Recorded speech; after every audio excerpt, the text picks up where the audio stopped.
something to differentiate themselves. Doesn't it fascinate you that at the moment, like to me, the obvious answer is, you know what?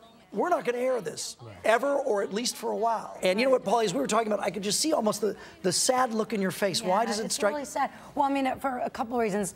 First of all, like there's people who aren't on TV who are going through extreme financial crisis all the time and are getting divorced and have terrible things, and they commit suicide, and there's certainly not a roundtable about them.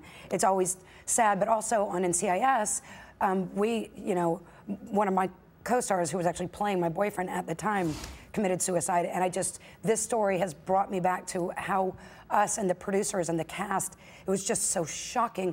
First, it's shocking on the human level, and then, yeah, you know what? We're also doing a show. Like, what do? We took a long, long time. Even if it seemed like we needed to deal with that, like where'd he go? Where'd the character go? You know, we just really, like, respectfully took a long time, and they were constantly, me as just like a lowly actor, like, you know, wanting, because I was friends with him too, wanting my input, and that was the thing, is to, you know, we have to deal with it because he's suddenly not there, and just trying to figure out like the most respectful way to do that. And I think part of the way to do that is to give yourself that period of complete shock and sadness, and then try to regroup. Were there any like warnings or any indication that this guy was?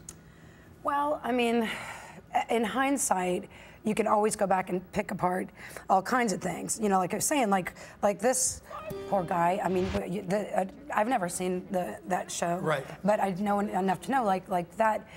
Those are huge triggers for someone who is already depressed and well, I heard he was in debt. I heard he had a debt and the money crisis and getting a divorce. I mean, each